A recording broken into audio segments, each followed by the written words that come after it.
ایک بچہ آ گیا، یتیم بچہ. اس نے آ کے عرض کی حضور 3 گھر میں افراد ہیں، میں، میری بہن اور میری بیوہ ماں. والد حضور چلے گئے اور آج نہ 3 دن ہو گئے روٹی کوئی نہیں کھائی. میں اس منظر کو بھی جانتا ہوں کہ جب یتیم گھر میں اکٹھے بیٹھے ہوتے ہیں اور پتہ ہوتا ہے ان کو کہ ہماری اماں کے پاس آج پیسے کوئی نہیں اور گھر میں روٹی بھی کوئی نہیں، تو پھر ان کو بھوک ہی نہیں لگتی. ہاں نہیں لگتی. اماں پوچھتی ہے پتر روٹی کھانی ہے؟ نہیں میں تو سویرے جو کھایا تھا وہ ہضم ہی نہیں ہوا. اماں جی شاہی کوئی نہیں. یہ پردے اس طرح کر کے بچائے جاتے ہیں. ایک دوسرے کو تسلیاں دینا، ایک دوسرے سے پیار کا بڑھ جانا، ایک دوسرے کے لیے جذبات اور طرح کے بن جانا حکمت الہی کے تقاضے ہوتے ہیں. یا رسول اللہ صلی اللہ تعالی علیہ وسلم، بیوہ ماں ہے، یتیم بہن ہے، 3 دن سے کھایا کچھ نہیں.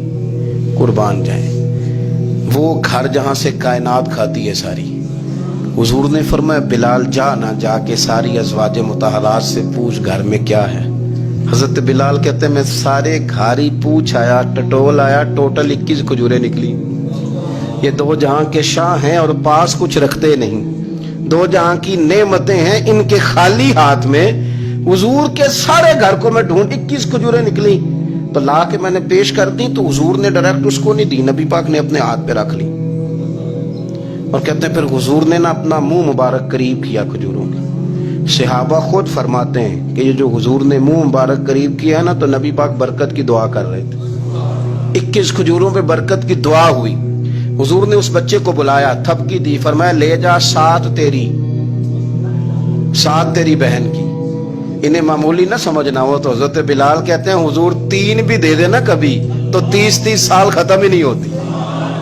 30 سال گزر جاتے ہیں، نکالتے رہو کھاتے رہو، ختم ہی نہیں ہوتی. حضرت سیدنا ابو ہریرہ رضی اللہ تعالیٰ عنہ فرماتے ہیں حضور نے فرمایا 7 تیری، 7 تیری بہن کی، 7 تیری والدہ کی، اور 7 حضور نے اور بھی تلقین فرمائی. فرمایا ایک سویرے کھایا کرنا، ایک شام کو کھایا کرنا. یہ لے جا. حضرت سیدنا بلال حبشی کہتے ہیں رضی اللہ تعالیٰ عنہ کہ بچہ لے کے جب باہر نکلا تو حضرت سیدنا معاذ ابن جبل دوڑ کے گئے اور جا کے بچے کے سر پہ شفقت سے ہاتھ پھیرا.